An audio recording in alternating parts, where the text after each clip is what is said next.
أشهد أن لا إله إلا الله.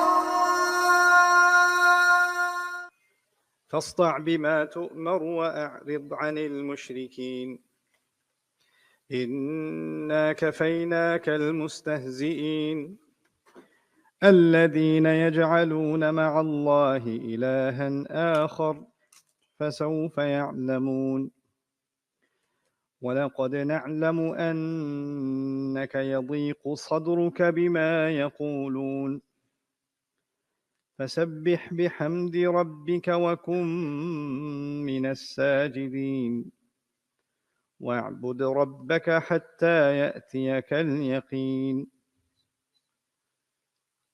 رب اشرح لي صدري ويسر لي أمري واحلل عقدة من لساني يفقه قولي فالحمد لله والصلاة والسلام على رسول الله وعلى آله وصحبه أجمعين أما بعد everyone السلام عليكم ورحمة الله تعالى وبركاته. আপনাদের সাথে আজ কি বিষয়ে আলোচনা করব তা নিয়ে আমাকে বেশ ভাবতে হয়েছে। আমাকে বলা হয়েছিল যে এটা তরুণদের নিয়ে আয়োজিত একটা অনুষ্ঠান, তো দেখাই যাচ্ছে যে মনের দিক থেকে তরুণ অনেক মানুষ এখানে রয়েছেন।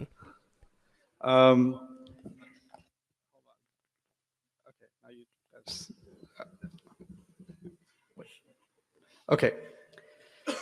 তবে আমি আনন্দিত এই জন্য যে এখানে আমরা সকল বয়সের মানুষই রয়েছি। ব্যক্তিগতভাবে আমি তরুণদের জন্য পৃথক আয়োজনকে পছন্দ করি না। আমি মনে করি শিশুদের জন্য স্বতন্ত্র আয়োজন থাকতে পারে, কিন্তু মানুষ যখন শৈশবের গণ্ডি পার হয়ে কৈশোরে উপনীত হয় তখন তাকে প্রাপ্তবয়স্ক হিসেবে বিবেচনা করাই শ্রেয়। তখন আপনাকে প্রাপ্তবয়স্কদের আলোচনায় অংশ নিতে হবে, আর এটাই ইসলাম সম্মত পদ্ধতি। পশ্চিমা সমাজে একরকম ধারণা রয়েছে যে প্রথমে আপনি থাকেন শিশু, এরপর কিশোর, এরপর আপনি তরুণ যুবক, এরপর আপনি নির্বোধ কলেজ ছাত্র, আর এরপর আপনি এখনও নিজেকে বোঝার চেষ্টা করছেন। এরপর আপনার বয়স যখন 25, 30 বা 35 হয়, এখনও তাদের বয়স কম। এই ধারণাটি যা করে তা হলো এটা যুবক এবং যুবতীদেরকে মানসিকভাবে নিজেদেরকে প্রাপ্তবয়স্ক ভাবতে বাধার সৃষ্টি করে, আর তারা নিজেদেরকে এরকম মনে করে যে আমি তো এখনও কিশোর, অথবা আমি এখনও ছোট। তারা নিজেদেরকে প্রাপ্তবয়স্ক হিসেবে মনে করে না। যেভাবে আমি বিষয়টাকে বুঝি তা হলো, যদি আপনি পশ্চিমা মানদণ্ডও গ্রহণ করেন, অস্ট্রেলিয়াতে কত বছর বয়সে আপনি ড্রাইভিং লাইসেন্সের উপযুক্ত হন? 16 বছর। যদি আপনি 16 বছরে ড্রাইভিং লাইসেন্স পান আর এরপর লালবাতি অমান্য করেন, লালবাতি সত্ত্বেও যদি গাড়ি চালিয়ে গেলেন, লালবাতি সত্ত্বেও আপনি গাড়ি চালিয়ে গেলেন, আইন কি তখন আপনাকে 4 বছরের শিশুর মতো বিবেচনা করবে? না, আপনি লাইসেন্সধারী। আপনারা মজার কোনো কথা বলছেন? আপনাদের শেষ হওয়া পর্যন্ত আমি অপেক্ষা করি। কথা শেষ? শিওর? ওকে, কুল। আপনাদের অনেকেরই কিন্তু মনোযোগ নষ্ট হচ্ছে। আমার মনোযোগ নষ্ট হয় না, আপনাদের মনোযোগ আসলেই নষ্ট হয়েছে। আমি আপনাদেরকে এদিকে তাকাতে দেখেছি। তো যাই হোক, বিষয়টা হলো সেক্ষেত্রে আইনের চোখে আপনি শিশু হিসেবে বিবেচিত হবেন না, আপনি প্রাপ্তবয়স্ক মানুষদের মতো বিবেচিত হবেন যে অপরাধ সংঘটিত করেছে। আমাদের দৃষ্টিতে যে এখন একজন কিশোর, সে যদি কোথাও গিয়ে কিছু চুরি করে আর তাকে বিচারকের সামনে উপস্থিত করা হয়, অপরাধটি সেই সংঘটিত করেছে, এই হিসেবেই সে আদালতে বিবেচিত হবে। আর যেটা আরও বেশি গুরুত্বপূর্ণ তা হলো, যদি কোনো তরুণ মৃত্যুবরণ করে আর যখন সে আল্লাহর আদালতে উপস্থিত হবে, এটা এরকম না যে কিয়ামতের দিবসে তরুণ যুবকদের জন্য আলাদা বিচার বিভাগ থাকবে, যেখানে তারা প্রাপ্তবয়স্কদের তুলনায় ভিন্ন হিসেবে বিবেচিত হবে। যখন আপনি বয়সন্ধির বয়সে পৌঁছান আর যখন আপনি শারীরিক এবং মানসিকভাবে সুগঠিত হয়ে প্রাপ্তবয়স্ক হয়ে ওঠেন, তখন আল্লাহর আদালতে এবং প্রকৃতপক্ষে বেশিরভাগ সমাজেই, এমনকি পশ্চিমা সমাজের আইন অনুযায়ীও আপনি একজন প্রাপ্তবয়স্ক।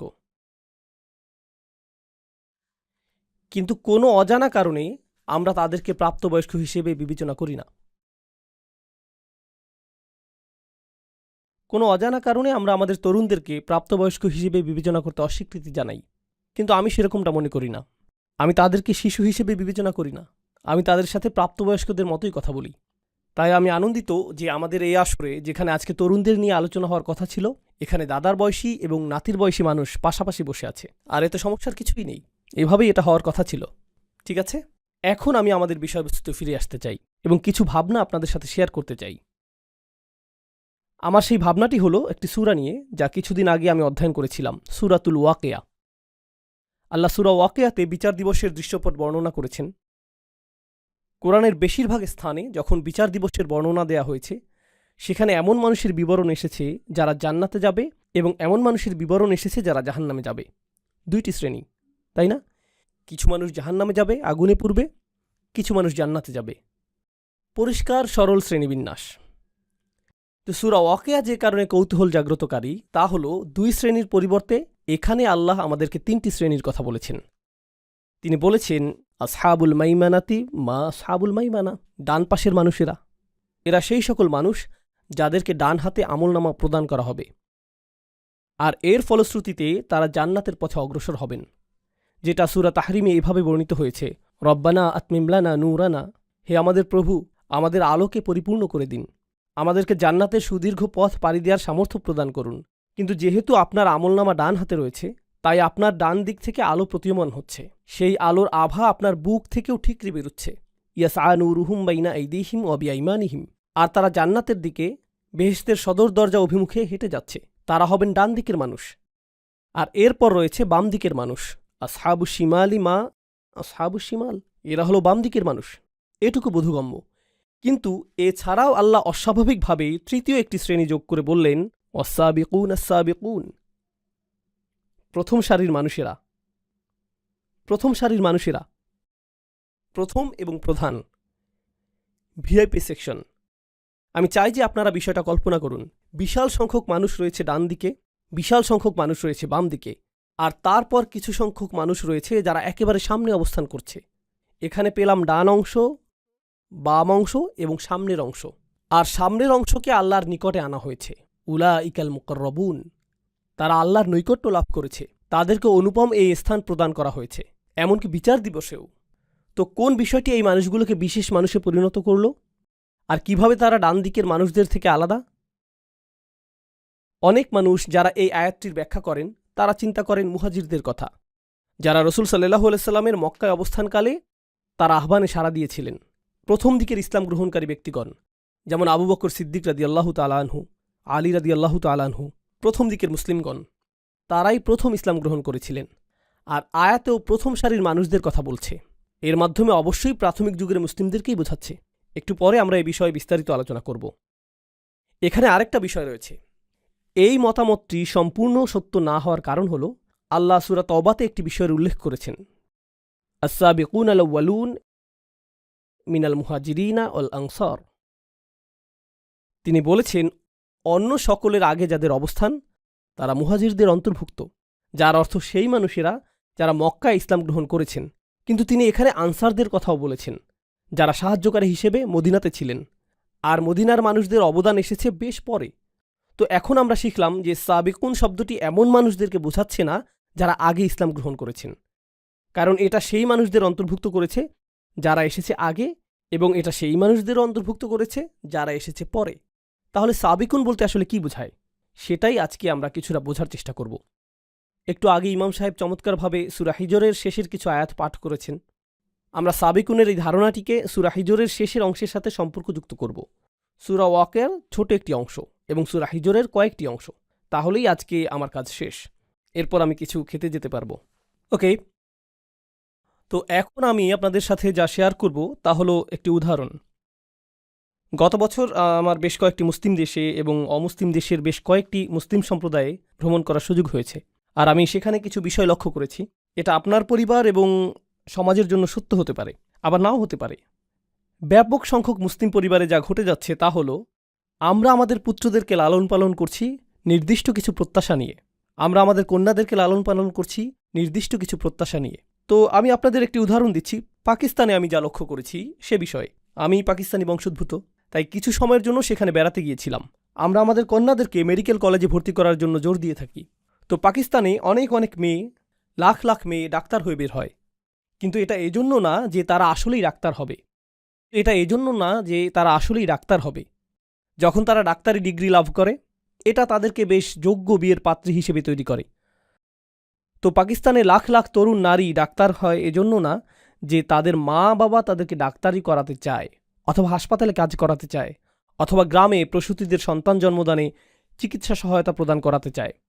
যেহেতু গ্রামে চিকিৎসা সেবা অপ্রতুল, কারণটা তা নয়। মূল কারণ হলো মেয়েটির জন্য ভালো প্রস্তাব আসবে, কারণ সে একজন ডাক্তার, তাই না?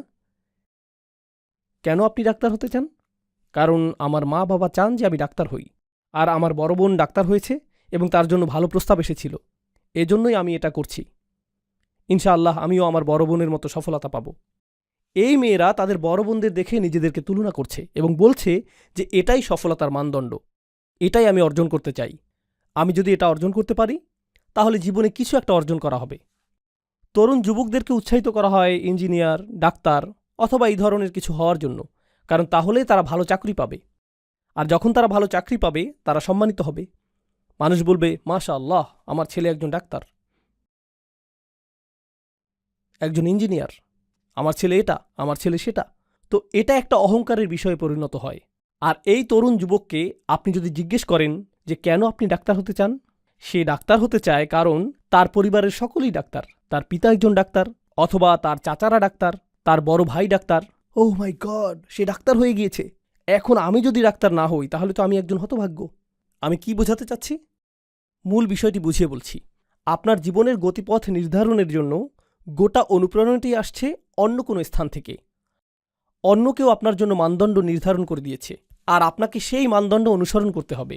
আর বেশিরভাগ সময়ই সেই মানদণ্ডটি নির্ধারণ করা হয় তুলনার উপর ভিত্তি করে। সেই লোকের দিকে লক্ষ্য করো, সে এমনটা করেছে, দেখো সে কত টাকা উপার্জন করছে, দেখো সে কতটা সম্মানিত, তোমাকে তার মতো হতে হবে, এরকম হতে হবে।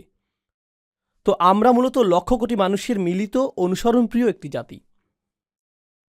এটা শুধুমাত্র ধর্মের দিক দিয়েই না, আমাদের ধর্মে আমরা কিছু বিষয় অনুসরণ করি।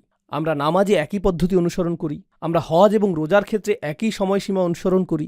শুধুমাত্র ধর্মের ক্ষেত্রেই না, বরং আমাদের ক্যারিয়ারে, আমাদের চিন্তা পদ্ধতিতে, জীবনের অগ্রাধিকার নির্ধারণে, জীবনের অগ্রাধিকারগুলো আগে থেকে ঠিক করে দেয়া হয়েছে। আর প্রজন্মের পর প্রজন্ম আমরা শুধু পুরাতন সেই অগ্রাধিকার অনুসারেই জীবন পরিচালিত করে যাচ্ছি। আমি যেখানেই গিয়েছি এই ব্যাপারটা লক্ষ্য করেছি। এখন আমি এটাকে তুলনা করতে চাই এমন কিছুর সাথে যা আমি মার্কিন যুক্তরাষ্ট্রে দেখেছি, এবং পৃথিবীর অন্য আরও কিছু সমৃদ্ধ দেশেও আমি এটা লক্ষ্য করেছি। জানেন মার্কিন যুক্তরাষ্ট্রে কি ঘটে? জানেন কি ঘটে? সেখানে মার্ক জাকারবার্গের মতো মানুষ রয়েছে, আর সেখানে ইলন মাস্কের মতো মানুষ রয়েছে। আমি কিন্তু এই মানুষগুলোকে পছন্দ করি না, কিন্তু আমি তাদের কিছু বিষয়ে বলছি। তারা অদ্ভুত, কারণ তারা কোনো মানদণ্ড অনুসরণ করে না। এটা শুধু আদর্শ হিসেবে উপস্থাপিত এই মানুষগুলোই না যারা বিশালাকার কোম্পানি প্রতিষ্ঠা করেছে, বরং এমন অনেক মানুষ রয়েছে যারা কোনো মানদণ্ড অনুসরণ করেনি এবং তারা নতুন কিছু শুরু করেছে। আর যখন তারা নতুন কিছু শুরু করেছে, চারপাশে সকলেই বলেছে, বাহ, এটা তো চমৎকার। তো আপনি যদি বাংলাদেশে, পাকিস্তান অথবা জর্ডানে থাকেন আর আপনি নতুন কিছু শুরু করতে চান, তখন আপনার পরিবারের সকলে কি বলবে? তুমি পাগল হয়ে গেছো, কেউ এমনটা করে না, তুমি এত নির্বোধ কেন?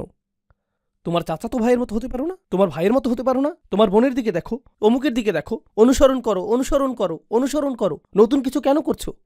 নতুন কিছু করলে ব্যর্থ হবে। অদ্ভুত। আপনি যদি এমন কিছু করেন যা অন্য কেউ করছে না, তাহলে আপনি নির্বোধ। আপনাকে তখন ইমামের কাছে নিয়ে যেতে হবে, যাতে তিনি রুকিয়া করে সুস্থ করতে পারেন। তিনি কোনো দোয়া পাঠ করে তারপর আপনার এই সমস্যা ভালো করার চেষ্টা করবে, তাই না? কিন্তু এর সাথে সাবিকুনের কি সম্পর্ক? রসুলুল্লাহ সাল্লাল্লাহু আলাইহি সাল্লাম মক্কায় নবুয়ত পেলেন, আর তখন সেই লোকগুলোর একটা ধর্ম ছিল, তাদের একটা সংস্কৃতি ছিল, তাদের বিয়ে করার একটা পদ্ধতি ছিল, তাদের সন্তান লালন পালন করার একটা পদ্ধতি ছিল। তাদের সেই পদ্ধতি চলে আসছিল হাজার হাজার বছর ধরে। আর রসুল সাল্লাল্লাহু আলাইহি সাল্লাম ইব্রাহিম আলাইহিসসালামের ধর্মকে পুনরুজ্জীবিত করলেন এবং সব কিছু দেখার জন্য তাদেরকে নতুন দৃষ্টিভঙ্গি প্রদান করলেন। তারা এই সকল মূর্তি কাবা ঘরের চারপাশে দেখে বেড়ে উঠেছে, আর তাদের বাবারাও এভাবে বেড়ে উঠেছে। এটাই ছিল তাদের জীবনের স্বাভাবিক অংশ। তাদের কাছে এগুলো জাতীয় স্মৃতিস্তম্ভ। এরপর কোরআন আসলো, রসুল সাল্লাল্লাহু আলাইহি সাল্লাম আসলেন এবং তিনি সম্পূর্ণ নতুন কথা বললেন, এগুলো সব মিথ্যে, তোমাদের এই সবগুলো মূর্তি মিথ্যা। আর ব্যবসা বাণিজ্যে যা কিছু তোমরা করে থাকো, যেভাবে তোমরা কন্যা সন্তানদেরকে জীবন্ত মাটিতে পুঁতে ফেলো, আর অন্য যে কাজগুলো তোমরা করো, এগুলো সবই ভুল। তারা বলল, না না না, যা ইতিমধ্যেই চলে এসেছে আমরা তার অনুসরণ করি, আমরা অনুসরণ করতে পছন্দ করি। মানুষ নতুন কিছু শুরু করতে চায় না, এটা বাতুলতা। রাসূলুল্লাহ সাল্লাল্লাহু আলাইহি সাল্লামের বিরুদ্ধে একটি প্রধান অভিযোগ ছিল, তিনি বাতুল, উম্মাদ। আমি উম্মাদ শব্দটির ক্লিনিক্যাল সংজ্ঞা খোঁজার চেষ্টা করেছিলাম, যদিও বিভিন্ন রকমের অসংখ্য সংজ্ঞা রয়েছে, কিন্তু এমনকি উন্মাদনার চেয়েও নিচের সংজ্ঞাটি কি? অস্বাভাবিক আচরণের সংজ্ঞা কি? অস্বাভাবিক আচরণ হলো, ধরুন একটা মহাসড়ক রয়েছে আর সকলের গাড়িগুলো এই দিকে যাচ্ছে, কিন্তু আপনার গাড়িটি বিপরীত দিকে যাচ্ছে, তাহলে আপনি হলেন উন্মাদ। আপনি অস্বাভাবিক আচরণের অধিকারী। তো এই সংজ্ঞা অনুযায়ী সকলেই শিরক অনুসরণ করছে, সকলেই নির্দিষ্ট রীতি অনুযায়ী তাদের পরিবারে বসবাস করছে, সকলেই এটা করছে। একমাত্র যিনি এর বিপরীত দাঁড়িয়েছিলেন তিনি হলেন রাসূলুল্লাহ সাল্লাল্লাহু আলাইহি সাল্লাম। তো স্পষ্টতই তারা এটা দেখে বলল যে এটা যদি স্বাভাবিক হতো অন্য মানুষেরাও এটা করত, তাই এটা উন্মাদনা। তো আল্লাহ তাকে তার সমাজের প্রথম ব্যক্তি হিসেবে বাছাই করলেন এরকম কিছু কথা বলার জন্য, এই বাণী প্রচার করার জন্য, এই বাণী প্রচার করার জন্য। এক হিসেবে তিনি ছিলেন সাবিক, তিনিই ছিলেন প্রথম। সমাজকে চ্যালেঞ্জ করার ক্ষেত্রে তিনিই ছিলেন প্রথম। হেই, চলে আসো ইয়াংম্যান, আসো, সমস্যা নেই। কোথায় যেতে চাচ্ছ? এখানে? কুল, হাই ফাইভ। ওইখানে কার দিকে হাত নাড়ছিলে? কোনো বন্ধুর উদ্দেশ্যে? ও, ক্যামেরার দিকে? ভিডিওতে তোমাকে দেখা যাবে সেজন্য এখানে এসেছ? এখন আমি তোমার উদ্দেশ্যে হাত নাড়ছি, এখন খুশি তো? ওকে, আমি কি ইসলাম নিয়ে কিছু একটা বলছিলাম? ও, সাবিকুন, ঠিক আছে।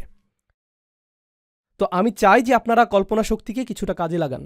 আমি চাই আপনি কল্পনা করুন যে আপনি রসুল সাল্লাল্লাহু আলাইহি সাল্লামের সময়ে বসবাস করছেন, আর আপনি মক্কার সাধারণ একটি পরিবারে বসবাস করছেন। আপনি একই ধর্ম পালন করেন, আপনি সেই একই চর্চা করেন, তাদের সব কিছুই পালন করেন। হঠাৎ আপনি শুনলেন যে এই ব্যক্তিটি নবী হওয়ার দাবি করছে, আর তার বার্তাটি হল সকল মূর্তি পূজা ত্যাগ করো, ব্যবসায়ে অসৎ উপায় অবলম্বন করো না, এতিমদের সাথে ভালো আচরণ করো। আপনি এতিমদের সাথে এক ধরনের আচরণ করে অভ্যস্ত। উদাহরণস্বরূপ, অনেক মুসলিম দেশে এরকমটা ঘটে। আমরা বলি যে আমাদের উম্মার মাঝে ভ্রাতৃত্ব রয়েছে, কিন্তু যখন আপনি কোনো মুসলিম দেশে যান আপনি দেখতে পাবেন যে সেখানে সামাজিক শ্রেণী বৈষম্য রয়েছে। নির্দিষ্ট শ্রেণীর মানুষ হয়তো কোনো রেস্তোরাঁয় বসে আছে, অন্য আরেক শ্রেণীর মানুষ রয়েছে যাদের সন্তানেরা খালি পায়ে বাইরে ঘুরোঘুরি করছে, তাই না? কখনো কখনো তাদের সন্তানেরা আপনার জন্য খাবার পরিবেশন করছে। আপনি আপনার বাচ্চার সাথে কথা বলেন এভাবে, হেই, তুমি কি একটু খাবার খাবে? একটু খাবার খাও। আর পরিবেশনকারী কোনো শিশু যখন আপনার কাছে আসে আপনি বলেন, হেই, চা নিয়ে আয়, হেই, এদিকে আয়। এভাবেই আপনি তাদের সাথে কথা বলেন। তো স্পষ্টতই আপনি তাদের সাথে সমান ব্যবহার করছেন না। কিন্তু সেই সমাজে এই কোরআন আসলো এবং বলল, যদিও এই শিশুগুলো এতিম, তুমি এরকম আচরণ করতে পারবে না। ফাযালিকাল্লাযী ইয়াদউল ইয়াতীম, আপনি তাদের সাথে এভাবে কথা বলতে পারবেন না। কাল্লা বাল্লা তুকরিমুনাল ইয়াতীম, তোমরা এতিমদেরকে সম্মানিত করো না। এতিমদেরকে সম্মানিত করা? আপনি কি বলছেন যে কাজের লোককে সম্মান দেখাতে হবে? আমি সম্মান প্রদর্শন করি এমন মানুষকে যে কমপক্ষে একজন ডাক্তার, কমপক্ষে তো তার একটা ডিগ্রি আছে, যাতে সম্মান দেখাতে পারি।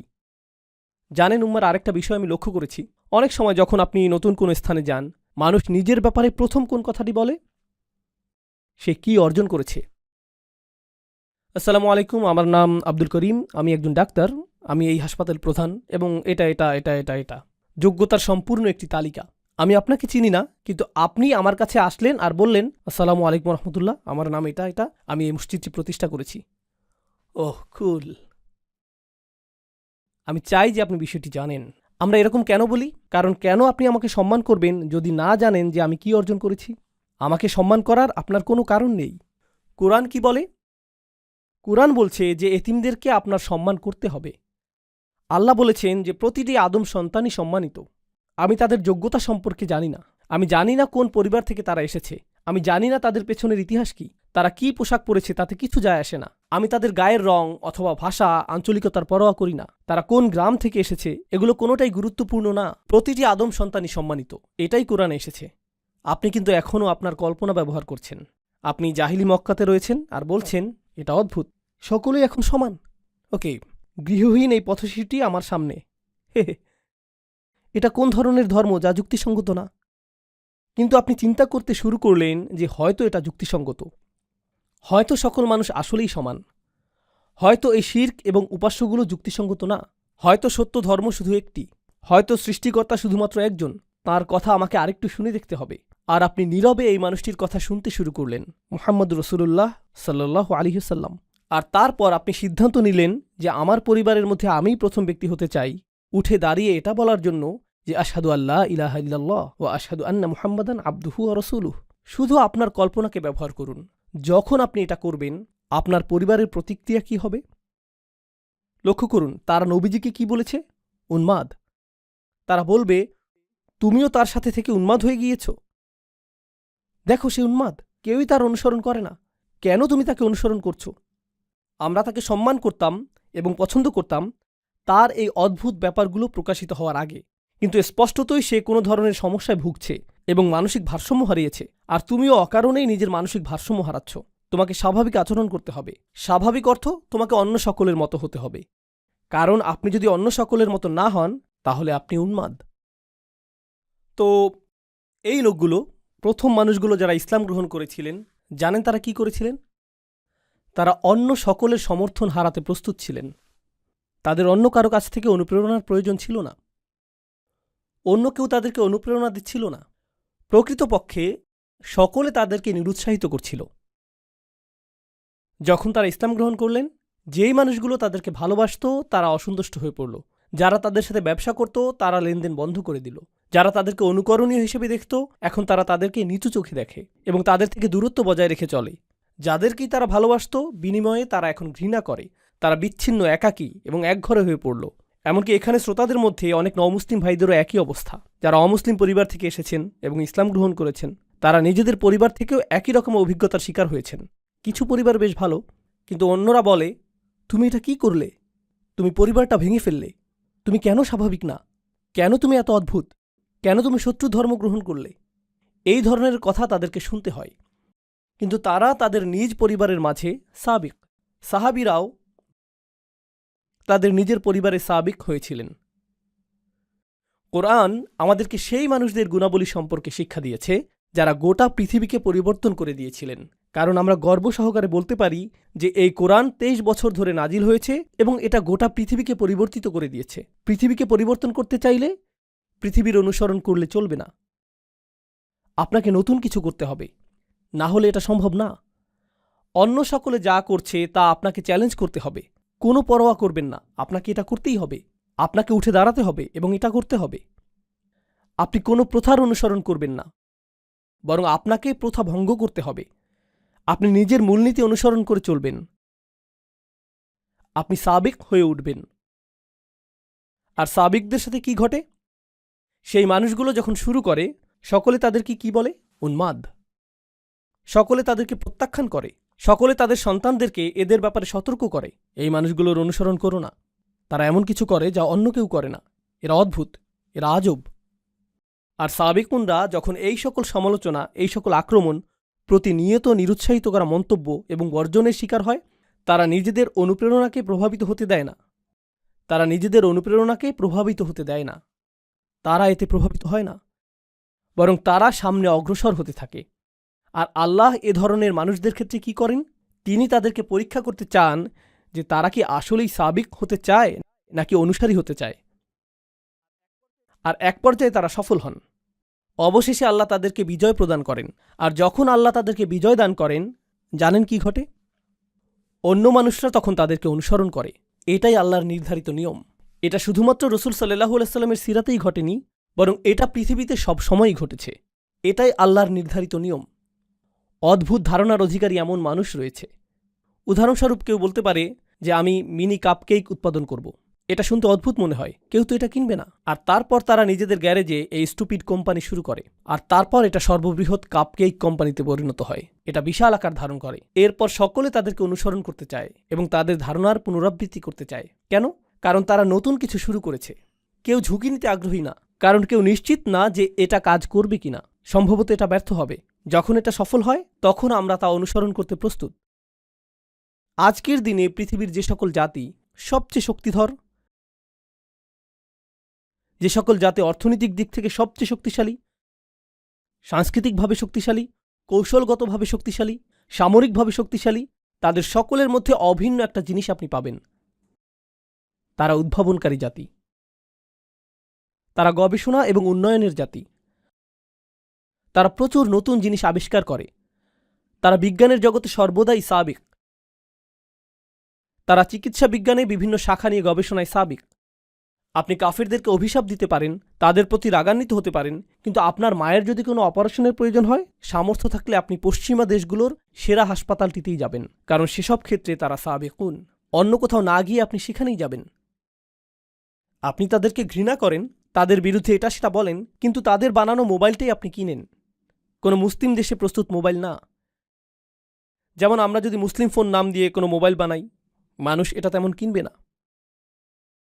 যখন গাড়ি কেনার প্রয়োজন হয়, আপনি আব্দুল করিমের একক উদ্যোগে নির্মিত গাড়ি কিনেন না। কেন নয়? কারণ সেই লোকগুলো গাড়ি প্রস্তুতে সাবেকুন হয়ে গিয়েছে, তারা মাইক্রোচিপ প্রযুক্তিতে সাবেক হয়ে গিয়েছে, তারা চিকিৎসা বিজ্ঞানের গবেষণায় সাবেক হয়ে গিয়েছে, তাই না? আর যখন তারা সাবেক হয়ে গেল, গোটা পৃথিবী তাদের উপর নির্ভর করতে শুরু করলো। কিন্তু মূল বিষয় হলো, কোন জিনিসটা তাদেরকে এত শক্তিশালী করেছে? এটা কি তাদের প্রাকৃতিক সম্পদ? এটা কি জ্বালানি তেল? এটা কি প্রাকৃতিক গ্যাস, খনিজ সম্পদ? এটা কি প্লুটোনিয়াম? না, এটা চিন্তা শক্তি। বিশ্বের পরাশক্তিগুলো তাদের সমাজে এমন সংস্কৃতি সৃষ্টি করেছে যেখানে তারা বলে, আমরা চাই তুমি পর্যবেক্ষণ চালাও, আমরা চাই যে তুমি নতুন নতুন বিষয়ে চেষ্টা করো, যদি তুমি অকৃতকার্য হও আবারও চেষ্টা করতে থাকো যতক্ষণ পর্যন্ত সফল না হও, আর আমরা এজন্য তোমাকে অর্থায়ন করব। এটাকেই তারা বলে রিসার্চ অ্যান্ড ডেভেলপমেন্ট। এটাই তারা করে। আর ধারণাটি এতটাই শক্তিশালী যে জ্ঞানী মুসলিমরা সারা পৃথিবী থেকেই, পাকিস্তান, বাংলাদেশ, সিরিয়া, সৌদি আরব, সারা পৃথিবী থেকেই যখন তারা কোনো বিষয়ে প্রকৃত গবেষণা করতে চায় এবং তারা সামনে অগ্রসর হতে চায়, তখন তারা কোথায় যায়? তারা আমেরিকায় যায়, ইংল্যান্ডে যায়, সুইডেনে যায়, ডেনমার্কে যায়, তারা অস্ট্রেলিয়ায় যায়, তারা এই বিশ্ববিদ্যালয়গুলোতে যায়। কারণ এই বিশ্ববিদ্যালয়গুলো এমন বিষয় বুঝতে পেরেছে যা উত্তরাধিকার হিসেবে আল্লাহ আমাদেরকে দিয়েছিলেন। আমাদেরকে সকল বিষয়ে সাবেকুন হতে হবে, আমাদেরকে সকল বিষয়ে সকলের থেকে এগিয়ে যেতে হবে। ধর্মের দিক থেকে আমরা এগিয়ে আছি, কিন্তু বিজ্ঞানের ক্ষেত্রে, ব্যবসার ক্ষেত্রে, সমাজ বিনির্মাণের ক্ষেত্রে আমরা পিছিয়ে আছি। অন্য জাতির দিকে ইশারা করে এটা বলা খুবই সহজ যে এই লোকগুলো অনেক শক্তিধর। কখনো কি অধ্যয়ন করেছেন যে কিভাবে তারা এই শক্তি অর্জন করল? ও না, শয়তান তাদের সাথে রয়েছে, দাজ্জাল তাদেরকে সাহায্য করছে। এটাই আপনার জবাব। এজন্যই আপনারা অগ্রসর হতে পারছেন না, এজন্যই আপনাদের কথা কেউ শুনে না, কারণ আপনারা মৌলিক কিছু বিষয়ে বুঝতে পারছেন না যা আল্লাহ প্রদত্ত নিয়মের অংশ। এটা আল্লাহ প্রদত্ত নিয়ম, এটা আল্লাহ প্রদত্ত নিয়ম যে যারা চেষ্টা করবে এবং যারা সাবেকুন হবে তারাই সফলতা পাবে, আর অন্য সকলেই তাদের অনুসরণ করবে, অন্য সকলেই তাদের মতো হতে চাইবে। জ্ঞানের যে কোনো শাখা নিয়ে চিন্তা করুন, যে কোনো শাখা। আপনারা জানেন গল্প লেখার জন্য একটা নির্দিষ্ট ধরন রয়েছে এবং ইংরেজি সাহিত্যের একটি মানদণ্ড রয়েছে যে কিভাবে গল্প লিখতে হবে। কেউ এসে সম্পূর্ণ ভিন্ন ধরনের গল্প লিখল, যেখানে শেষের অংশটা শুরুতে লেখা হলো। সে পুরো গল্পটির ধারাবাহিকতাকে উল্টোভাবে উপস্থাপন করল, আর হঠাৎ করে তা সর্বাধিক বিকৃত বইয়ে পরিণত হলো। এখন হাজার হাজার বই এই ধারণাটি ব্যবহার করছে, কারণ এটা নতুন কিছু, এটা অভিনব এবং সৃজনশীল একটা বিষয়। কেন আমি আপনাদেরকে এত কথা বলছি? কারণ আমি চাই যে কিছু বিষয় আপনারা মাথা থেকে ঝেড়ে ফেলে দিন, অন্যের কপি করা বন্ধ করে দিন, সৃজনশীল হন, নিজে থেকে চিন্তা করুন। অনেক মুসলিম তরুণ বলে, ইসলামের জন্য আমি কি করতে পারি? আমি ইনফ্লুয়েন্সার হতে চাই। আসলেই আপনি ইনফ্লুয়েন্সার হতে চান? আপনি নিজেই তো ইনফ্লুয়েন্সের মধ্যে রয়েছেন। নিজেকে জিজ্ঞেস করুন কেন আপনি ইনফ্লুয়েন্সার হতে চান। ও, কারণ আমি অমুককে দেখেছি সে এরকম ইনফ্লুয়েন্সার, বিষয়টা অসাধারণ, তাই আমিও এরকম হতে চাই। এটা কি কপি করা না? আমি কন্টেন্ট ক্রিয়েটর হতে চাই। কন্টেন্ট তৈরি করার মাধ্যমে আপনি উম্মার সেবা করতে চান। এর অর্থ কি? দেখি তো অন্য মানুষেরা কি কন্টেন্ট তৈরি করেছে। ও, এটাকে কপি করতে হবে, কারণ এটা এখন ট্রেন্ডিং, তাই এমন কিছু তৈরি করি যা ভাইরাল। এমন হ্যাশট্যাগ ব্যবহার করব যা অন্য সকলে ব্যবহার করছে। কপি, কপি, কপি এবং কপি। আপনি জনপ্রিয় বিষয়ের পেছনে ছুটছেন। প্রযুক্তিগত বিবেচনায় আপনি নতুন কিছু করছেন, কিন্তু মনস্তাত্ত্বিক বিবেচনায় আপনি সেই একই জিনিস করছেন যা হাজার হাজার বছর ধরে করা হচ্ছে, কপি করা। আমাদের ধর্মে আমাদেরকে দেয়া হয়েছে একটি উদ্দেশ্য, একটি মিশন।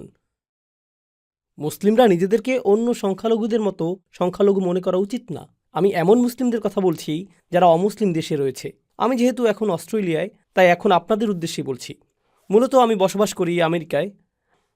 আমেরিকাতে বলা হয়ে থাকে যে চাইনিজ সম্প্রদায় হলো সংখ্যালঘু, ল্যাটিনো সম্প্রদায় হলো সংখ্যালঘু, বিভিন্ন ধর্মীয় সম্প্রদায় যেমন বৌদ্ধরা সংখ্যালঘু, হিন্দুরা সংখ্যালঘু, মুসলিমরাও সংখ্যালঘু।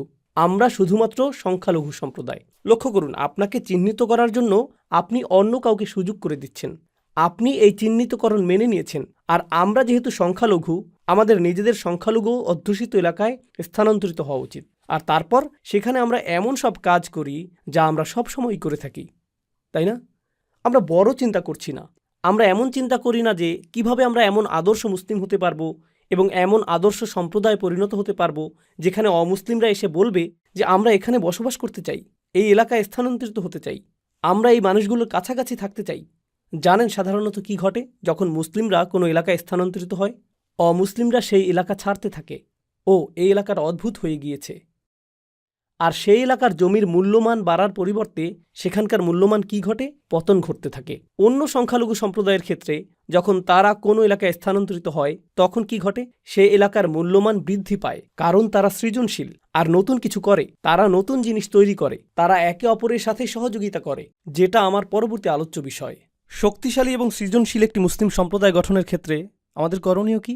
প্রথমত, পারিবারিক পরিসরে যদি আপনার ছেলে অথবা মেয়ে সৃজনশীল কিছু করতে চায়, তারা স্বতন্ত্র কিছু করতে চায়, কেবলমাত্র প্রভাব সৃষ্টিকারী মানুষ না হয়ে তারা যদি কিছু আবিষ্কার করতে চায়, তারা উম্মার জন্য এমন সেবা প্রদান করতে চায় যেমনটা আগে করা হয়নি, তাহলে তা করতে দিন। আমি আপনাদের একটা ঘটনা বলবো যা আসলেই আমাকে প্রভাবিত করেছে। পাকিস্তানে এক তরুণের সাথে আমার সাক্ষাৎ হয়েছিল, তার নাম উল্লেখ করব না। সাক্ষাতের সময় সে বিশ্ববিদ্যালয়ে পড়ছিল, আর বিশ্ববিদ্যালয়ে থাকাকালীন সে পাকিস্তানে তার গ্রামে গিয়েছিল। যখন সে সেখানে গেল, সে লক্ষ্য করল যে রাস্তাগুলোর অবস্থা অত্যন্ত খারাপ, আর কাছাকাছি কোনো হাসপাতাল নেই। যখন সেখানে কোনো নারী সন্তান সম্ভবা হয়, তাদেরকে পিক আপ ট্র্যাকের পিছনে 3 ঘন্টা ভ্রমণ করতে হয়।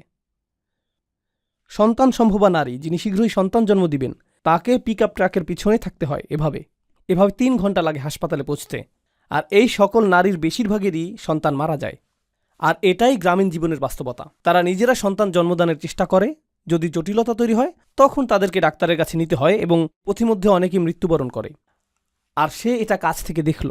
তো সে যা করার সিদ্ধান্ত নিল তা হলো সে একটা সমাধান তৈরি করার চেষ্টা করল। সে পুরাতন কিছু ট্রাক কিনল, কিছু গবেষণাপ্রেমী ছাত্র এবং ডাক্তারদের সহায়তায় সে বহনযোগ্য মোবাইল স্বাস্থ্যকেন্দ্র তৈরি করল, যার মধ্যে শিশু জন্মদানের জন্য বিশেষজ্ঞ চিকিৎসা ব্যবস্থা রয়েছে। আর সে শিক্ষা কার্যক্রম চালু করল যেখানে গ্রামীণ নারীদেরকে শেখানো হয় কিভাবে সন্তান জন্মদানে সহায়তা করতে হবে যদি পরিবহনের কোনো ব্যবস্থা নাও থাকে। তো গ্রামের 20-30 জন নারী এখন জানেন যে কিভাবে সন্তান জন্মদানে সহায়তা করতে হয়। আর যখন এটা সফল হলো, গোটা পাকিস্তানের 2, 3, 4, 5, 10, 15, 20, 100 গ্রামে এটা ছড়িয়ে পড়ল। আর হাজার হাজার শিশুদের জীবন রক্ষা হয়েছিল এই ছাত্রের প্রচেষ্টার মাধ্যমে। এই ছাত্রের সাথে আমার কথা হয়েছিল আর আমি তাকে জিজ্ঞেস করেছিলাম, এই কাজে তোমার সবচেয়ে বড় চ্যালেঞ্জ কোনটা? জানেন সে কি বলেছিল? আমার মা বাবা মনে করেন আমি সময় নষ্ট করছি। আমার মা বাবা আমাকে এই কাজে নিরুৎসাহিত করেছেন। তারা মনে করেন আমি আমার ক্যারিয়ার নষ্ট করছি। আর এর মাধ্যমে আমি বুঝতে পেরেছিলাম যে এটা একমাত্র তার ক্ষেত্রেই ঘটছে না। এই উম্মার মাঝে আমাদের কিছু প্রতিভাবান ছেলেমেয়ে রয়েছে যারা একটা সমস্যাকে দেখে এবং তাদের সৃজনশীল চিন্তা, আকাঙ্ক্ষা এবং অভিপ্রায় দ্বারা সমস্যাটিকে সমাধানের চেষ্টা করে। তাদের সেই যোগ্যতা রয়েছে। জানেন কে তাদের পথে প্রায় বাধা হয়ে দাঁড়ায়? শুধুমাত্র তাদের বাবা মাই না, বরং গোটা সংস্কৃতিই বলে, না না না না, তুমি এটা করো না, তুমি অন্য সকলকে কপি করো, সাবেক হওয়ার প্রয়োজন নেই, নতুন কিছু করো, অভিনব কিছু করবে না, নতুন কোনো সমাধান খুঁজবে না, নতুন কোনো সমাধান খুঁজবে না, এটা যেরকম আছে সেরকমই থাকবে, এভাবেই থাকতে দাও, কারণ আমরা বরং জিনিসগুলো যেভাবে আছে সেভাবেই রেখে দিব। আর তারপর গভীর রাতে একত্রিত হয়ে চা পার্টি করব আর আলোচনা করব যে সরকার কতটা দুর্নীতিগ্রস্ত, কেন কেন কিছু পরিবর্তিত হবে না এবং কেন পরিস্থিতি এতটা খারাপ। এটাই আমাদের পদ্ধতি। বেড়ে ওঠো, পেটে মেদ জমাও, চায়ের দোকানে গিয়ে বসো আর উম্মার সমস্যাগুলো সেখানে আলোচনা করো, কারণ আমরা এভাবেই করে এসেছি, তোমাকেও এভাবেই করতে হবে, নতুন কিছু করবে না। এমনকি আপনাদের এই মুসলিম সম্প্রদায়ের দিকে লক্ষ্য করুন। মাশা আল্লাহ, আল্লাহ এই মুসলিম সম্প্রদায়কে রক্ষা করুন। এই সম্প্রদায়ে কিছু ব্যবসা রয়েছে, কিছু প্রতিষ্ঠান রয়েছে যারা আসলেই কঠোর পরিশ্রম করছে। আর এখানে দাতব্য কিছু প্রতিষ্ঠান রয়েছে যারা হলো এই মুসলিম সম্প্রদায়ের মেরুদণ্ড। আপনারা সকলে এগুলোতে দান করেন, কিন্তু কিছু পরিবার এবং ব্যবসা প্রতিষ্ঠান এগুলো প্রতিষ্ঠা করেছিলেন যারা অভিনব কিছু করেছেন। তারা কিন্তু ধনী হওয়ার জন্য এটা করেননি, বরং দান করার জন্য এমনটা করেছেন। আর যখন তারা এমনটা করলেন, আপনি আমি এটা থেকে এত এত সুবিধা পাচ্ছি। আমরা যে মসজিদে এখন বসে আছি, হয়তো এটা তাদের কঠোর পরিশ্রম এবং অভিনব চিন্তার ফসল। তারা এটা করেছেন। আর আমরা চিন্তা করি, না না না, আরে ভাই, আপনি মানুষকে দুনিয়ার পিছনে ছুটতে বলছেন। এই ধর্মটির মূল বিষয় হলো আখিরাত, কেন আপনি দুনিয়া নিয়ে কথা বলছেন? এর জবাব আমি দিচ্ছি। প্রথম বিষয় আমি বলবো, আপনার একটু কোরআন পাঠ করা উচিত। আর দ্বিতীয় বিষয় বলবো, আপনার রসুলুল্লাহ সাল্লাল্লাহু আলাইহি সাল্লামের সিরাতও একটু পাঠ করা উচিত। জানেন রসুল সাল্লাল্লাহু আলাইহি সাল্লামের সিরাতের সবচেয়ে গুরুত্বপূর্ণ ঘটনাগুলোর একটি হলো হিজরত। রাসূল সাল্লাল্লাহু আলাইহি সাল্লাম হিজরত করেছিলেন। হিজরত কিভাবে ঘটেছিল বলে আপনি মনে করেন? এর অর্থায়ন কে করেছিল? কে সহায়তা করেছিল? বাহনের জন্য কে খরচ করেছিল? কে নিশ্চিত করেছিল যে রাস্তাটি হবে নিরাপদ এবং গোপন? এর জন্য কি অর্থের প্রয়োজন না? যখন রাসূল সাল্লাল্লাহু আলাইহি সাল্লাম সর্বপ্রথম তার দাওয়াতি কাজ শুরু করলেন, কে এর সহায়তা করেছিল? এমনকি কিভাবে তার দৈনিক আহারের ব্যবস্থা হতো? সেটা কোথা থেকে আসত? সেটা কি সরাসরি আকাশ থেকে নেমে আসত? খাদিজা রাদিয়াল্লাহু তাআলা আনহা সহায়তা, আবু তালিবের সহায়তা, আবু বকর সিদ্দিকের সহায়তা, এগুলো কি অর্থনৈতিক এবং ব্যবসায়িক সহায়তা না? আর ব্যবসায় সফল হতে হলে আপনাকে কি সৃজনশীল হতে হবে না? আমরা লাখ লাখ মুসলিম তরুণকে একটা চাকরি পাওয়ার শিক্ষা দিই, যাতে তারা সৃজনশীল মানুষদের জন্য কাজ করতে পারে। নিজে সৃজনশীল হওয়ার প্রয়োজন নেই।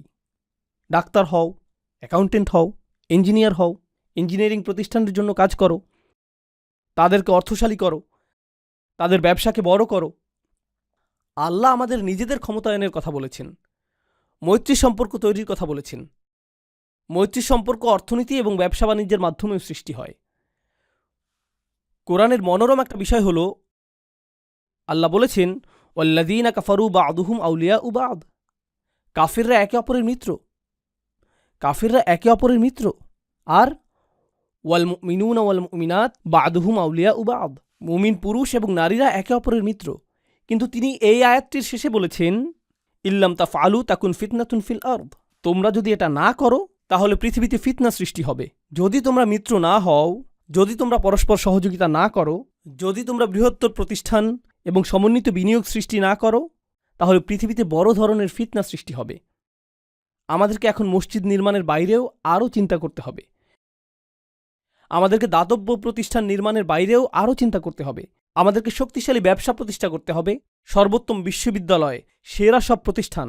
আমাদেরকে অনেক অনেক অনেক বড় চিন্তা শুরু করতে হবে এবং পরস্পরের মাঝে মৈত্রী নিয়ে নতুন করে চিন্তা করতে হবে। কিন্তু এটা করার জন্য আমাদের নিজেদের মাঝে তুলনা করা বন্ধ করতে হবে এবং একে অপরকে ধ্বংস করা বন্ধ করতে হবে।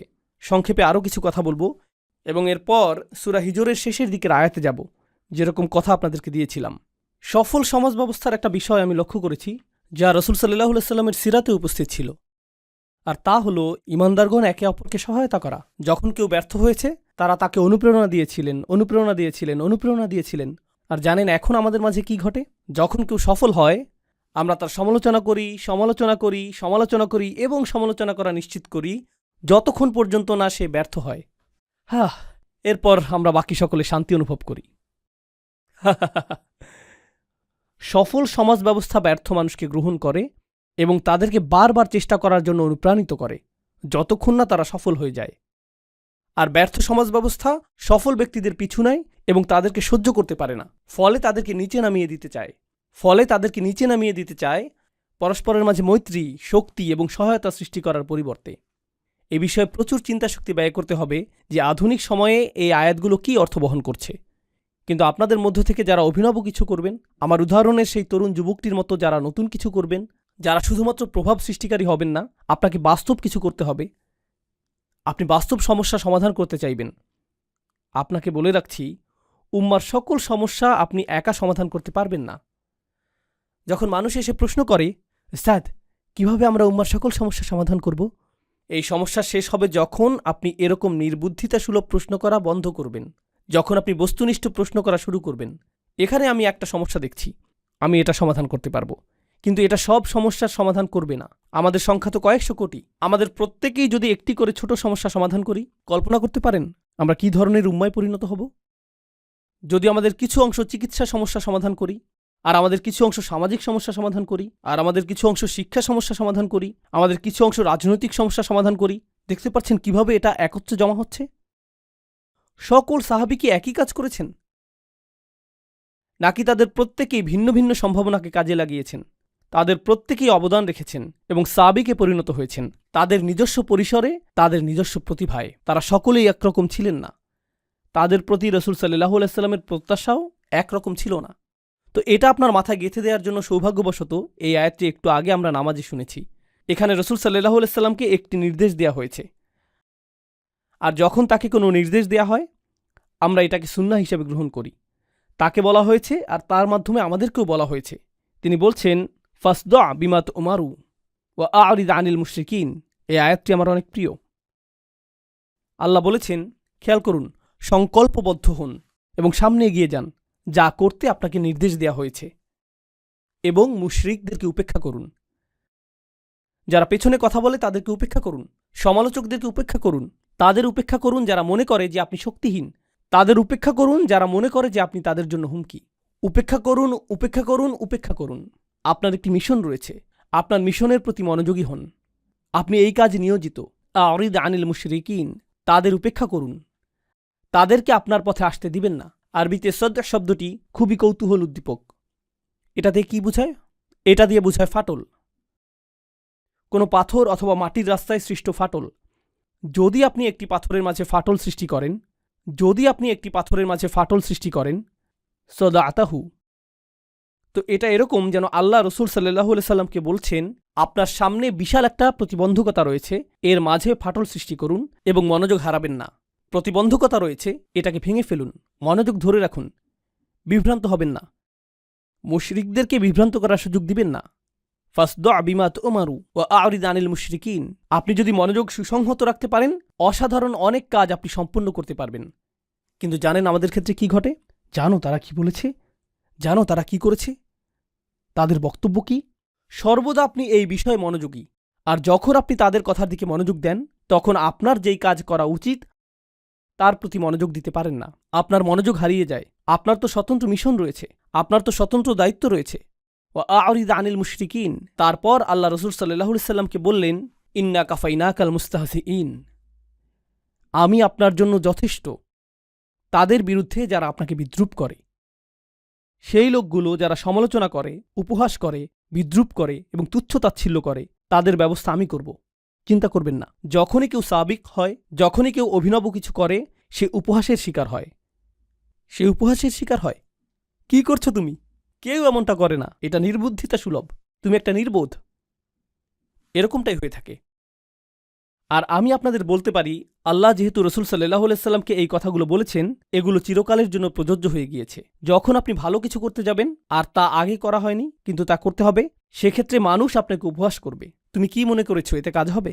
তুমি কি মনে করেছো এটা গুরুত্বপূর্ণ? তুমি কি মনে করেছো এটা পৃথিবী পরিবর্তন করে দিবে? নিজের দিকে একবার তাকাও। এটাই আপনাকে সবসময় শুনতে হবে। আল্লাহ এর জবাব দিচ্ছেন এবং বলছেন, ইন্না কাফাইনাকাল মুস্তাহজিইন, আমি তোমার জন্য যথেষ্ট তাদের বিরুদ্ধে যারা উপহাস করে। এটাই যথেষ্ট। আর তারপর আল্লাযীনা ইয়াজআলুনা মা'আল্লাহি ইলাহান আখার ফাসাউফা ইয়ালামুন ওয়া লাকাদ না'লামু আন্নাকা ইয়াদীকু সাদরুকা বিমা ইয়াকুলুন। আল্লাহ বলছেন, আমি এটাও জানি যে তারা যা বলে তাতে আপনার হৃদয়ে অস্বস্তি তৈরি হয়। এর আগে আল্লাহ তাকে বলেছেন যে এগুলো উপেক্ষা করার জন্য, কিন্তু তিনি তো মানুষ। তিনি এমন কথা শুনবেন যা তাকে প্রভাবিত করবে। আপনি এমন কথা শুনবেন যা আপনাকে প্রভাবিত করবে। এটা আপনাকে নিরুৎসাহিত করবে। এটা আপনার মাঝে নেতিবাচক শক্তি হিসেবে কাজ করবে। আপনারা জানেন এখনকার সময়ে মানুষ এভাবে কথা বলে, তোমার মধ্যে নেতিবাচক শক্তি রয়েছে, তাই আমি দূরত্ব রক্ষা করছি। তোমার মাঝে অনেক বেশি টক্সিসিটি রয়েছে। রসুল সাল্লাল্লাহু আলাইহি সাল্লামকে এটা বলা হয়নি যে তারা যদি আপনার অবস্থাকে বিষিয়ে তোলে তাহলে মক্কা থেকে দূরে চলে যান, কারণ আপনার আরোগ্য লাভ প্রয়োজন। তাকে তো এটা বলা হয়নি। আপনাকে বিষাক্ত মানুষগুলো থেকে দূরে চলে যেতে হবে, তাকে তো এটা বলা হয়নি। আপনি কি মনে করেন যে মক্কায় রসুল সাল্লাল্লাহু আলাইহি সাল্লামকে নেতিবাচক কথা মাঝে মাঝে শুনতে হতো, নাকি সেটা ছিল প্রতিদিন? আপনার কি মনে হয়? প্রতিদিন। আপনি কি মনে করেন যে তাকে এটা একজন ব্যক্তি থেকে শুনতে হতো, নাকি অনেক মানুষের কাছ থেকে শুনতে হতো? কিছু মানুষ ছিল অপরিচিত, কিছু মানুষ ছিল প্রতিবেশী, কিছু মানুষ ছিল আত্মীয়, কিছু মানুষ ছিল যারা আগে বন্ধু ছিল। তিনি এটা শুনেছেন প্রত্যেক দিক থেকে, প্রতিদিন, সব সময়। তিনি সমালোচনার বাণে জর্জরিত হতেন, নোংরা আক্রমণের শিকার হতেন, সর্বদা, সব সময়। আর এখন আল্লাহ তাকে প্রস্তুত করছেন, আর তাকে প্রস্তুত করার মাধ্যমে তিনি অনাদিকাল পর্যন্ত আগত সকল ঈমানদারকে প্রস্তুত করছেন। আমি তাদের ব্যবস্থা করব। আমি জানি এটা যন্ত্রণাদায়ক, আমি জানি আপনার হৃদয় সংকুচিত হয়ে যায়, জানি এটা দুশ্চিন্তা সৃষ্টিকারী। আর তারপর তিনি তাকে সমাধান প্রদান করলেন, ফাসাব্বিহ বিহামদি রব্বিক, শুধু ঘোষণা করুন আপনার প্রভু কতটা উৎকর্ষময়। আল্লাহর উৎকর্ষতা ঘোষণা করতে থাকুন। আল্লাহর সাথে আপনার সম্পর্কটি গুরুত্বপূর্ণ।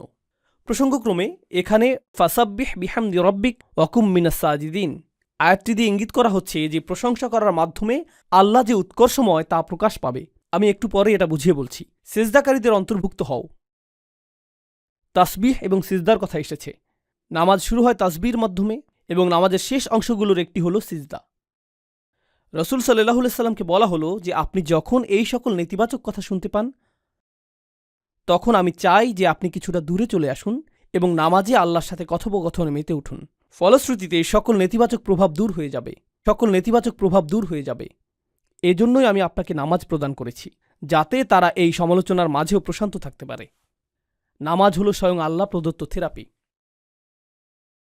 এটাই রসুল সাল্লাল্লাহু আলাইহি সাল্লামকে দেয়া হয়েছিল। এটাই নামাজের ভূমিকা হওয়া উচিত। আর আমরা বড় কিছু করতে চাই এজন্য না যে আমাদের নাম সামনে আসবে, বরং আমরা বড় কিছু করতে চাই কারণ আল্লাহ আমাদেরকে সক্ষমতা প্রদান করেছেন। আর এভাবেই আমরা আল্লাহর তাসবিহ করে থাকি। আমরা এটা করছি আল্লাহর দ্বীনের খেদমত করার জন্য। আমার আশা এই মানসিকতাটাই আপনারা নিজেদের মনে লালন করবেন।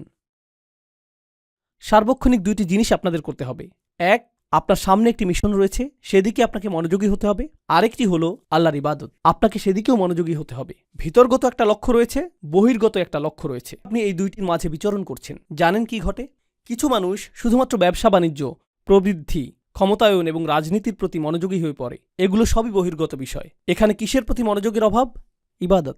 আর অন্য মানুষেরা বলে, না, এই লোকগুলো মনে করেছে তারা পরিবর্তন আনবে, তাদেরকে শুধু দোয়া করতে হবে, জিকির এবং ইস্তেগফার করতে হবে, নামাজ পড়তে হবে। তাদের সকল গুরুত্ব ইবাদতের প্রতি, বাকি কাজ আল্লাহ করবেন, আল্লাহ আমাদেরকে সাহায্য করবেন। কোরআন আপনাকে কি শিক্ষা দিচ্ছে? তোমার মিশনের প্রতি মনোযোগ দাও, আর প্রতিদিন যখন তোমার মধ্যে দুর্বলতা এসে পড়ে আল্লাহর কাছে ফিরে এসো, ইবাদত করো। এই দুইটি জিনিস একে অপরের জ্বালানি। এই দুইটি জিনিস একটি অপরটির জন্য প্রয়োজনীয়। ইবাদত আপনাকে খেদমত করার শক্তি যোগায়, আর খেদমত করতে গিয়ে আপনি হয়তো আপনার লক্ষ্য হারিয়ে ফেলতে পারেন, উদ্দেশ্য হারিয়ে ফেলতে পারেন। উদাহরণস্বরূপ, আপনি হয়তো আল্লাহর সন্তুষ্টির উদ্দেশ্যে মসজিদ নির্মাণ করেছেন, কিন্তু এরপর পলিটিক্স চলে আসলো, অহংকার চলে আসলো, নেতৃত্বের বিষয় চলে আসলো, সবার চোখে পড়ার আকাঙ্ক্ষা চলে আসলো, মাইক হাতে পাওয়ার আকাঙ্ক্ষা চলে আসলো। এই আকাঙ্ক্ষাগুলো চলে আসে। এক্ষেত্রে ইবাদত কি করে? এটা এই সকল দূষণকে পরিশোধন করে দিবে। প্রকৃত ইবাদত এটাই।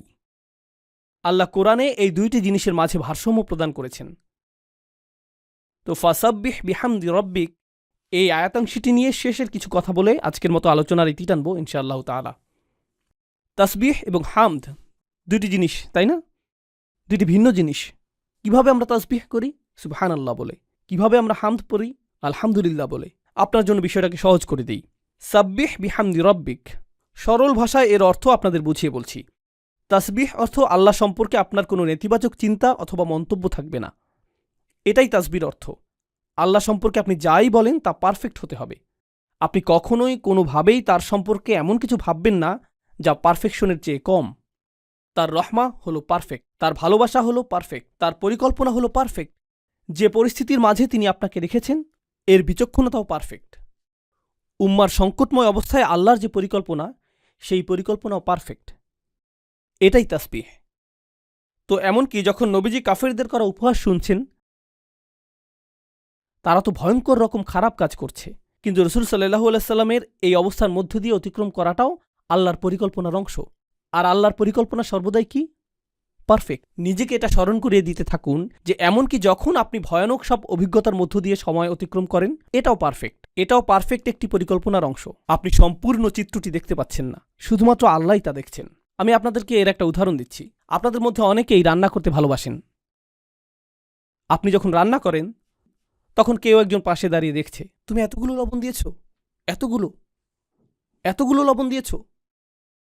এই 5 মিনিট ধরে এত বেশি তাপমাত্রায় রান্না হচ্ছে, 5 মিনিট ধরে চলছে, আর আপনি বিরক্ত হচ্ছেন। চুপ করবে তুমি? ওইখানে গিয়ে কিছু একটা করো, জানালার ধারে গিয়ে বাইরে তাকিয়ে থাকো, আমাকে রান্না করতে দাও। তুমি এটা বুঝবে না। ও, অবশেষে রান্নাটা কিন্তু মজাই হয়েছে। কেন এমনটা হলো? কারণ সম্পূর্ণ পরিকল্পনাটি সে জানে না, আপনি জানেন। কেউ একজন কোনো কিছু অঙ্কন করছে, সে চমৎকার কিছু অঙ্কন করছে, আর আপনি পাশে দাঁড়িয়ে থেকে বলছেন, ধূসর রংটা এখানে, এই স্থানটাতে, কি করছো তুমি?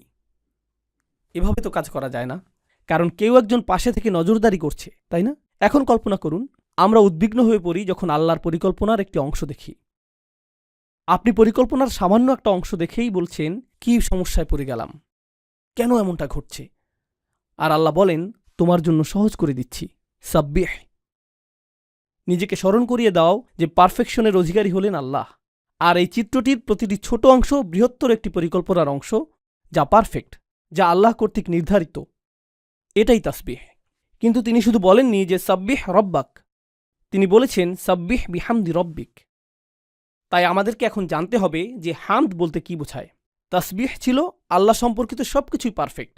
তার পরিকল্পনা পারফেক্ট, তার বিচক্ষণতা পারফেক্ট, তার ভালোবাসা পারফেক্ট, তার তত্ত্বাবধান পারফেক্ট, তার সাহায্য পারফেক্ট। কেউ কেউ জিজ্ঞেস করে, আল্লাহর সাহায্য কেন আসছে না? আল্লাহর সাহায্য পারফেক্ট, এবং যখন এটা আসবে সেই সময়টাও পারফেক্ট। এটাই তাসবিহ। ঠিক আছে, আসুন এখন হামদ নিয়ে সংক্ষেপে জেনে নিই।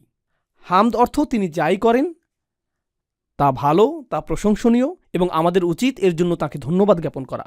আল্লাহ যাই করেন আলহামদুলিল্লাহ। তিনি শুধুমাত্র পারফেক্টই না, যার অর্থ আমরা তার সমালোচনা করি না, বরং এর চেয়েও উপরে গিয়ে আমরা তার প্রশংসা করি এবং তার কৃতজ্ঞতা জ্ঞাপন করি। আমরা তার প্রশংসা করি এবং তাকে ধন্যবাদ জ্ঞাপন করি। তো এভাবে আল্লাহ আমাদের মুসলিমদের গোটা মনস্তত্ত্বই উল্টে দিলেন।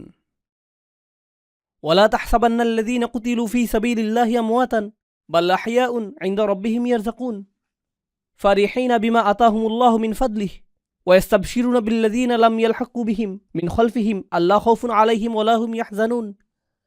আল্লাহ বলেছেন, যারা আল্লাহর পথে মৃত্যুবরণ করেছে কখনোই মনে করো না যে তারা মৃত, বরং তারা জীবিত। তারা আল্লাহর পক্ষ থেকে রিজিক প্রাপ্ত, আর তারা হবে প্রফুল্ল। আমরাই কান্না করে থাকি, তাদের অবস্থা কি? প্রফুল্ল। আপনি যদি এই বিষয়টা উপলব্ধি করেন, তখন আপনি যদি নিজের সামনে ভয়ঙ্করতম মৃত্যুও দেখেন, আপনি বলবেন, এই মানুষগুলো হলেন আমাদের শহীদ। আর আমরা এজন্য আল্লাহর প্রশংসা করি, তিনি তাদেরকে নিয়ে গিয়েছেন। ওয়াত্তাখিদ মিনকুম শুহাদা, তিনি আমাদের মধ্য থেকে কিছু মানুষকে নিয়ে যাবেন যাদের সাথে তিনি আগেই সাক্ষাৎ করতে চান, তিনি আগেই তাদেরকে নিজের সঙ্গ প্রদান করতে চান। এটাও প্রশংসার কারণে পরিণত হয়।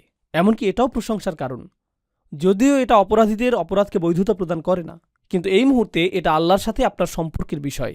এটা অন্য মানুষের সাথে সম্পর্কিত কোনো বিষয় নয়। এটা শুধু আপনি এবং আল্লাহ। সাব্বিহ বিহামদি রব্বিকা। আর আপনি এটা নিশ্চিত করবেন যখন আপনি উপলব্ধি করবেন যে আল্লাহ যাই করেন তা পারফেক্ট, আর আমি তার প্রশংসা করব এবং ধন্যবাদ জ্ঞাপন করব আমাকে এই সংকটের মধ্যে থাকার সুযোগ প্রদান করার জন্য। কারণ কিছু মানুষের ক্ষেত্রে তারা কখনও এরকম সংগ্রাম করার কথা চিন্তাও করেনি। যেহেতু আল্লাহ আমাকে এই সংগ্রামের জন্য বাছাই করেছেন, আমার উচিত এজন্য আল্লাহকে ধন্যবাদ জানানো। কারণ এমন অনেক মানুষ রয়েছে যারা আমার চেয়ে অনেক বেশি বিচক্ষণ, যারা কখনো এমনকি এই পদক্ষেপই নেয়নি, বরং তারা শয়তানের পদাঙ্ক অনুসরণ করেছে। আমি তো কমপক্ষে আল্লাহর পথে অগ্রসর হওয়ার চেষ্টা করেছি। তাই আমার সম্মানিত এবং কৃতজ্ঞ বোধ করা উচিত যে আল্লাহ এই পথে সংগ্রাম করার জন্য আমাকে বাছাই করেছেন। অতএব আমি তাঁর প্রশংসা করব।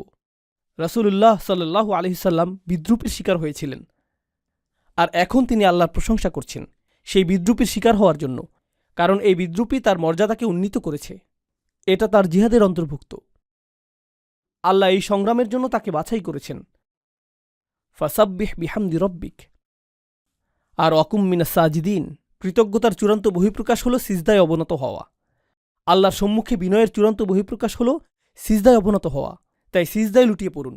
আর যখন আপনি আল্লাহর সাথে এই কথোপকথন শেষ করবেন, এরপর যখন আপনি তাদের বিদ্রুপাত্মক কথা শুনবেন, ততক্ষণে সেই তাসবিহ এবং হামদ আপনাকে এতটাই দূষণমুক্ত করেছে যে এটা আপনার কাছে আর আগের মতো যন্ত্রণাদায়ক মনে হচ্ছে না।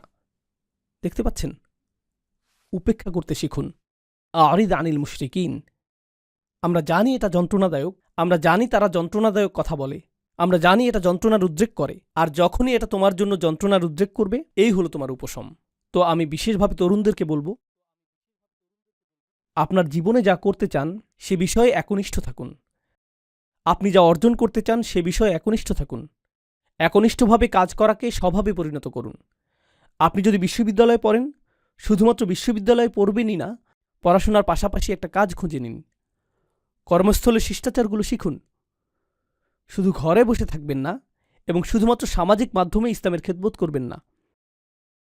আমাদের প্রকৃত পুরুষ এবং প্রকৃত নারী প্রয়োজন, যারা সত্যিকার অর্থে এই উম্মার জন্য অবদান রাখবে, সত্যিকার অর্থে। আর আপনি যখন এই ধরনের ব্যক্তিত্ব গঠন করবেন, তখন আপনি কাজ করবেন, আপনি ব্যবসা প্রতিষ্ঠার চেষ্টা করবেন, আপনি স্বাধীনভাবে নিজের কাজ করবেন, আপনি স্বনির্ভর হওয়ার চেষ্টা করবেন। তরুণ যুবকেরা যাদের বয়স 17-18 বছর, তাদের লক্ষ্য থাকা উচিত অর্থনৈতিকভাবে স্বনির্ভর হওয়া, আর মা বাবার এতে উৎসাহিত করা উচিত। এরকম বলবেন না যে না না না, বিশ্ববিদ্যালয়ে পড়াশোনা শেষ করো, এরপর মাস্টার্স শেষ করো, এরপর পিএইচডি শেষ করো, এরপর তুমি হয়তো একটা চাকুরি পাবে, আর ততদিন পর্যন্ত বিয়ে করতে পারবে না। না না না, আপনার সন্তানদের স্বনির্ভরতা শিক্ষা দিন। এই উম্মাহ শক্তিশালী হবে না যতক্ষণ পর্যন্ত তরুণরা শক্তিশালী না হবে। আর তরুণরা যদি পরবর্তী ক্রিকেট চ্যাম্পিয়নশিপের জন্য অপেক্ষায় থাকে, তারা যদি পরবর্তী ভিডিও গেম রিলিজের অপেক্ষায় থাকে, অথবা পরবর্তী ওয়েব সিরিজের অপেক্ষায় থাকে, এটাই যদি তাদের চিন্তার কেন্দ্রবিন্দু হয়, অথবা তারা যদি পরবর্তী আইফোনের অপেক্ষায় থাকে, পরবর্তী গ্যাজেট হাতে পাওয়ার অপেক্ষায় থাকে, তাহলে তো আমরা কেবলমাত্র ভোক্তা প্রস্তুত করে যাচ্ছি। এটাই আমরা প্রস্তুত করে যাচ্ছি। তারা শুধুই ভোক্তা, তারা পৃথিবীকে কিছুই দিচ্ছে না, তারা শুধুই পৃথিবী থেকে গ্রহণ করছে। আমাদেরকে এমন উম্মাহ হিসেবে বানানো হয়েছে যারা পৃথিবীকে প্রদান করে। এই উদ্দেশ্যে আমরা সৃষ্টি হয়েছি। তো আপনাদের প্রতি এটাই আমার বিনীত অনুরোধ থাকবে যে সাবিক বলতে যা বোঝায় তা প্রকৃত অর্থেই চিন্তা করবেন, এবং সাবিক হওয়ার ফলশ্রুতিতে সমালোচনা সহ্য করার জন্য নিজেকে মানসিকভাবে প্রস্তুত করুন। সকল শোরগোল অপেক্ষা করে সামনে এগিয়ে যাবার জন্য নিজেকে মানসিকভাবে প্রস্তুত করুন। আল্লাহ আযজা ওয়াজাল্লাহ আমাদের তরুণদেরকে শক্তি প্রদান করুন, এবং এই দ্বীনের খেদমতে ও এই উম্মার ক্ষমতায়নে তাদেরকে আগের প্রজন্ম থেকেও অনেক বেশি অবদান রাখার সামর্থ্য প্রদান করুন, যা উম্মার ক্ষমতায়নে অবদান রাখতে থাকবে আরও বেশি, আরও বেশি এবং আরও বেশি। বারাকাল্লাহু লি ওয়া লাকুম ফিল কুরআনিল হাকিম ওয়া নাফা'নি ওয়া ইয়্যাকুম বিল আয়াতি ওয়াজ যিকরিল হাকিম। তাকবীর, তাকবীর, তাকবীর। أشهد أن لا